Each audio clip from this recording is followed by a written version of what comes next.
Well, before we take a break, I just wanted to, and because after the break we'll touch about all the other social services that are held here, which are incredible. But the Reunite program, I had never heard of that. That's an incredible program operated out of here, where youth could be anywhere in Canada, and then they would call the number, and you would find out where they want to reunite with family or That's foster right. parent or something, and you'll That's right. Greyhound donates 100 tickets. 125 a year. 125 tickets a One-way year. tickets, yeah. One-way tickets. They're And a very, very large supporter of ours. That's- So that equates to about $80,000 of in-kind tickets per year. Wow. Depending on where the young person is traveling, from what point to what point. Absolutely. But that is the reason why our name used to be Operation Go Home, and that is the reason why Operation Go Home started in 1971. And at that time, the agency and for at least 20 years, the majority of the business that was done for Operation Go Home was to reunite youth with their families. Wow. And so we still do that. We still have 10 to 12 affiliates in different cities across Canada, so that if a youth goes into one of those organizations and needs to be reunited with their family, they can do that face to face with that young person. And because they're authorized by us, they have permission to do that. But if they're not in one of those locations, then they call our 1-800 number. And we have a complex process, but nonetheless a process that works really well to make sure that if a young person wants to go home, that it is the right place for them to go. It's the right environment. That yes. their parents want them back, or their parent or their guardian. And that, for whatever reason, to try and mediate as much as possible over the phone, what was the reason for the young person to leave in the first place. Wonderful. And if it is the right match, then we go ahead and do what we call a travel. And then we get the tickets issued, and we figure out on the map, how many different stops they have to make. If they're going to Newfoundland, it involves a ferry. There we go, yeah. So it's quite complicated. It sounds simple, but it's quite a long process. Wow, that's an excellent service. I never even knew about that, but thank you, Greyhound, for doing that. All right, we'll take one quick break, and we'll be right back with Elspeth to talk about. We're going to start on the ground floor of 150 Gloucester, and then we'll move up to the second floor. We're going to listen to one more song from Bosveld. This will be Veldbrand. One of the middle of the song. I think the middle of this song is incredible. The whole song is. And we'll hear from Jen from Foodie Prince right now. We'll be right back. Thanks, guys. Well, it's been a very exciting week in politics and also in baseball. So how about we celebrate the amazing week it's been with food and beer? Here are my top picks for this weekend. So first up is the Ottawa Valley Craft Beer Festival that's being held this Saturday from 11 a.m. to 9 p.m. at the Rankin Culture and Recreation Center. It's about an hour and a half drive northwest of downtown Ottawa to get to Rankin. But for beer lovers, this just might be worth that long drive. The current lineup includes Square Timber Brewing Company, Steam Whistle, Sawdust City, Cartwright Springs Brewery, Calabogie Brewing Great Company, and Reuben Brewing, along with local favorites such as, of course, Kitchissippi, Whitewater, and Bicycle Craft Brewery. Now, if you are attending, consider staying overnight perhaps at a local hotel or with friends or family. Tickets are already sold out online, but you can still purchase them at the door for $15, and that will also get you a festival glass. Beer samples are an additional cost. For more information, you can go to ovcbf.ca. If you're looking to stick closer to town, then how about attending the ever-popular Beer School series at the Wellington Gastropub this Saturday from noon until 2 p.m. This time, Muskoka Brewing Company is the special guest. Tickets are $41, and that already includes tip and taxes. You can purchase your tickets at eventbrite.ca. And with your ticket, you will, of course, get food and lots of beer samples, and you will also get a chance to chat with those from the Muskoka Brewing Company. Now, for my last pick, this also combines great food, beer, and this time charity. It's the Making It Grain pop-up dinner that's taking place at Dominion City Brewing Company out on Canatic Road. Um, Now this one though isn't happening over the weekend. It's actually taking place next Thursday, October 29th from 6:30 to 11 p.m. It's a pop-up five-course beer pairing dinner that also combines together local art, artisanal beer, and of course gastronomic talent to benefit FarmWorks. For those of you who are not familiar with this program, FarmWorks is a social enterprise from Operation Come Home, and that offers youth between the ages of 16 to 30 a safe place for them to develop skills while they're learning about food, farming, and agriculture. Tickets are $85 a person, and that includes already a tax receipt from Operation Come Home. Dinner will feature family style and also plated dishes. If you are a vegetarian, you can request a non-meat main dish when you purchase your tickets online at Eventbrite.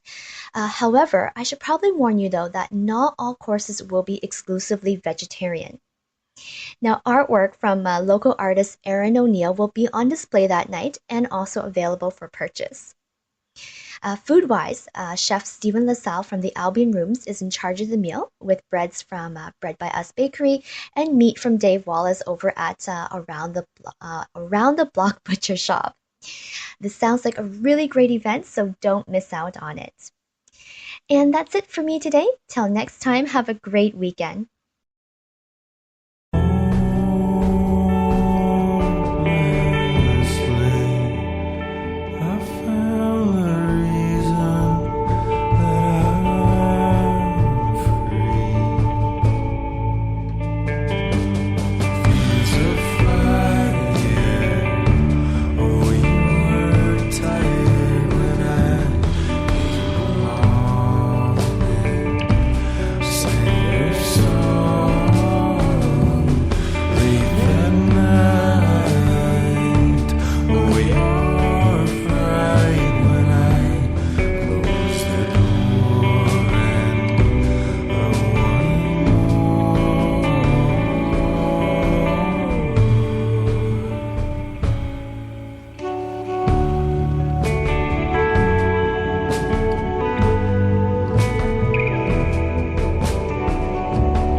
All right, so thank you so much, Jen, and thank you, Bosveld. And it's also Ottawa Food and Wine Show weekend this weekend, so that's a big one over the Shaw Center. So we're back with Elspeth. We'll talk about, what happens at the center. So what are the hours generally of the Operation Come Home? So Operation Come Home is open from 8 to 4, Monday to Friday, but we operate a business in the evenings and a beer delivery business in partnership with Bose, All Natural Brewing Company. So we can touch on that very quickly. Sure. So we actually work with Bose in a number of our businesses. I mentioned earlier about them stocking their merchandise and repurpose. Yes. We also deliver their beer products. You can order their beer products on the bose.ca website. And we also deliver their merchandise. So if somebody wanted something and ordered it online and they wanted it delivered in Ottawa, we can also deliver merchandise as well as beer. So that is one of our social enterprises that employs a flat fee. It's a flat fee, yeah. It's $8, and every time somebody makes an order, they're employing one of our youth, who basically takes from the very beginning of the order, sorts everything, makes sure that we have everything we need, delivers everything. So it creates an employment opportunity, which is a great thing. You get your beer or your merchandise, this young person gets a job. Oh. So that's really the reason why we started Buy Your Bose Online was to create employment opportunities. And Steve, and I know they've been they like raising funds from the Oktoberfest for Operation. They do, yeah. They're a big supporter of ours. But we actually started working with Bose, or I started working with Steve and his father, both of whom are the owners, back in 2008 when I started a bottle pickup business. Yeah. And I happened to be listening to the radio, and they were Steve was on the radio, and he was telling everyone, I'm having a lot of difficulty getting back my bottles. I want to be able to recycle them.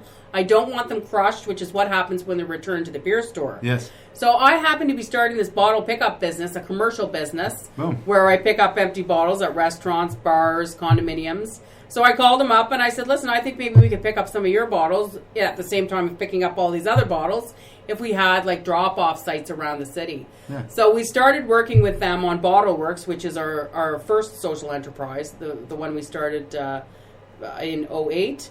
And ever since then, we've just sort of taken off from there, trying to figure out other ways that we can create more job opportunities for youth. Amazing. So we've just, basically hit it off, and year after year we come up with new stuff. And so they get here in the morning. We have a food service for... We do. We have a resource center, which is open from 8 to 11:30. Yes. It's open to any youth that are at risk or homeless. Yes. We provide all the basic needs, as well as phones and computers, all the things that a young person might need.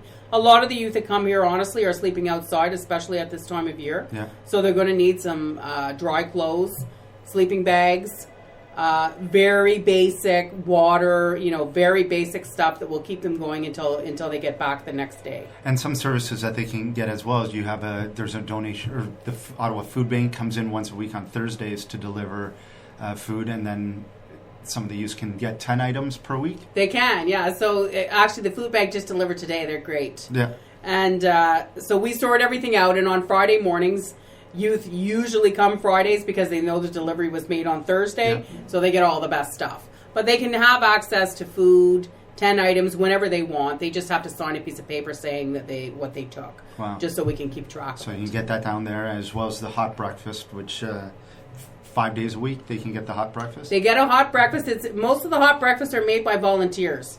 Like Mondays is bacon day. Yeah. We have a volunteer that comes in. He buys bacon on sale. He comes in. He makes the breakfast. He pays for all the food. Himself? And we're always looking Amazing. for other volunteers that might be interested in doing that for us. Wow. So, some days breakfast is better than other days. Yeah. Mondays is the best day right now because we have Andy who comes in and volunteers. Wow.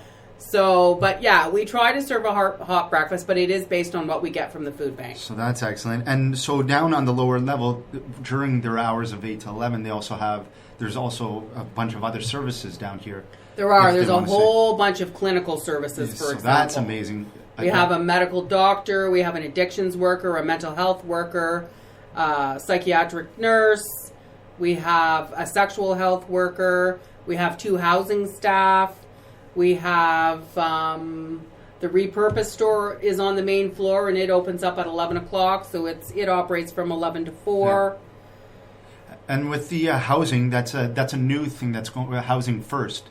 Can you tell us a bit about Housing First? Sure. So actually, Housing First originated in New York City. It is considered a best practice approach to housing at-risk and homeless adults. But it also is being, the model itself is being, a new model is being developed to provide the same service to youth, to young people. Mm-hmm. And so we're very much involved with developing a framework, a system for the City of Ottawa around how to best serve at-risk and homeless youth in this Housing First model. And fundamentally, the principles are that people will be housed very quickly, rapidly, that staying in a shelter for a long period of time is not acceptable, and that all supports that they need once they've been housed will be wrapped around them once they're in their accommodation, once they actually have a place to stay. First the housing. So if they need employment or education or medical attention or whatever it is they need, they would get that after they've been provided with a decent place to live. And fundamentally, that's and the through a concept. grant they can have up to is it the $1,000, and then if the RSP, what was that again? So that's a different program we have here called Housing Works. Housing Works is amazing. And too. Housing Works is cool. We started it in 2010, and basically it's for youth that are working in school or doing both. And it is for youth that are willing to take a course in financial literacy. And if they are accepted into Housing Works and they save a certain amount of money, Operation Come Home, out of our donated dollars, gives them up to $1,000 so that they have enough money for first and last month's rent. So these would not be for people that are that have some type of subsidy or that are living in a subsidized housing arrangement. It's for young people that really, really are ready to get a place of their own, to maintain their job or to be in school or college or university. And they're basically ready to make it on their own, and they're not going to need much Phenomenal. our assistance much longer. On average, how many times a year are you helping out the youth with this program? In the housing program, there's usually between 20 to 35 youth that would be accepted in one of the two programs. Okay, and good successes that you've received. Housing from Works this? has amazing success, Yes. but we